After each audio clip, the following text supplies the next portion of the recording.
श्याराम। आज का रामायण पाठ शुरू करते हैं दोहा संख्या 246 से। आपको ये रामायण पाठ कैसा लगता है सुनने में बताइएगा। लाइक शेयर सब्सक्राइब करिएगा अगर आपको अच्छा लगे। लागी लागी पग सब निसिए भेंटती अति अनुराग, हृदय असी सही प्रेम बस रही बड़ी सुहाग। श्री सीता जी सबके पैरों पे लग लग कर सम्मान के साथ प्रेम से मिल रही हैं और सब सासुएं स्नेह व हृदय से आशीर्वाद दे रही हैं कि तुम सुहाग से भरी रहो अर्थात सदा सौभाग्यवती बनी रहो। बिकल स्नेह सिय सब रानी, बैठन सब ही कहे ओ गुरु ज्ञानी। कही जगे गति माइक मुनि, नाथा कहे कछु के परमारथ गाथा। सीता जी और सब रानियां स्नेह के मारे व्याकुल हैं।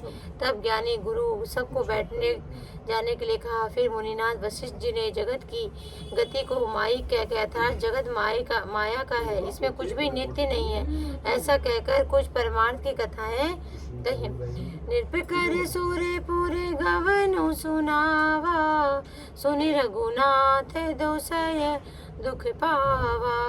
मरण हेतु निज नेहु विचारी, वे अति विकल धीर दूरी धारी।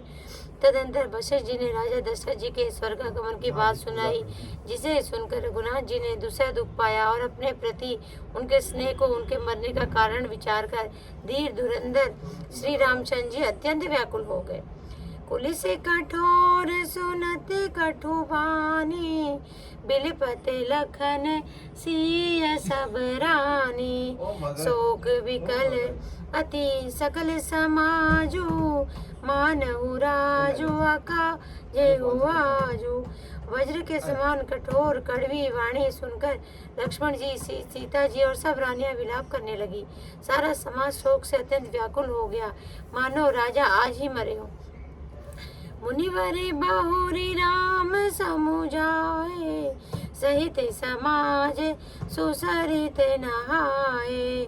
पर तु निरंबु तेहि दिन प्रभु कीना, मुनि ने कहेउ जलु कानन लीना। जय। फिर मुनि श्रेष्ठ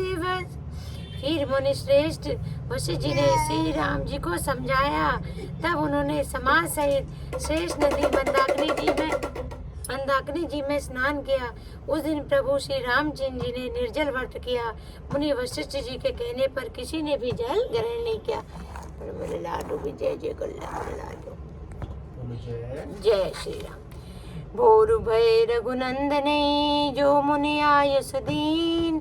श्रद्धा भक्ति समेत प्रभु, सो प्रभु सादर कीन। दूसरे दिन सवेरा होने पर मुनि वशिष्ठ जी ने श्री रघुनाथ जी को जो आज्ञा दी वह सब कार्य प्रभु ने श्री रामचंद्र जी ने श्रद्धा और भक्ति सहित आदर के साथ किया। करी पितु क्रिया वेद जसी बरनी, भे पुनीत पातक तम तरनी। जासु नाम पावक अघतूला, सुमिरत सकल सुमंगल मूला। वेदों में जैसा कहा गया है उसी के अनुसार पिता की क्रिया करके पाप रूपी अंधकार के नष्ट करने वाले सूर्य रूप श्री रामचंद्र जी शुद्ध हुए, जिनका नाम पाप रूपी रुई के तुरंत जला डालने के लिए अग्नि है और जिनका स्मरण मात्र समस्त शुभ मंगलों का मूल है।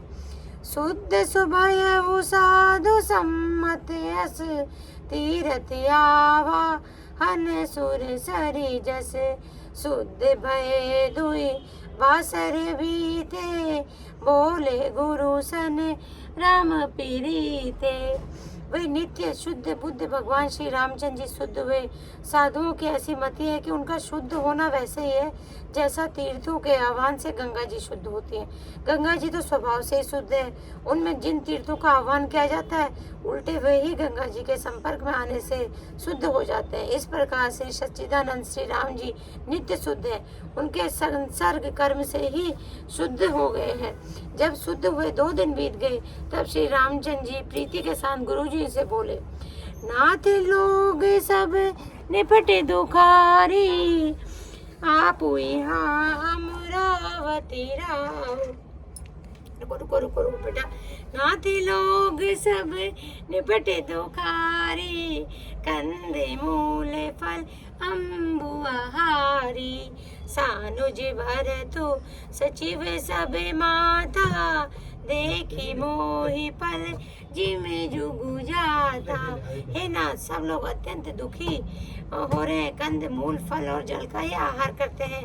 भाई शत्रुघ्न जी सहित भरत को, मंत्रियों को और सब माताओं को देखकर मुझे एक एक पल युग के समान बीत रहा है।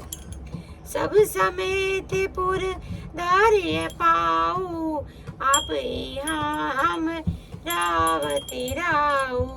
बहुते कहे हो सब के डिटाई, उचित होई तस करिए गोसाई। अतः सबके साथ आप अयोध्यापुरी को पधारिए, लौट जाइए। आप यहाँ हैं और राजा अमरावती स्वर्ग में है, अयोध्या सूनी है, मैंने बहुत कह डाला, यह सब बड़ी ढिठाई की है। हे गोसाई, जैसा उचित हो वैसा ही कीजिए। धर्म से तु करुणायतन, कसन करऊं असराम। लोग दुखित दिन दुई दरस, देख लेहूं विश्राम। जय श्री राम, जय श्री राम, मेरे प्रभु राम, जय श्री राम। आज की कथा यही विश्राम। जय श्री राम।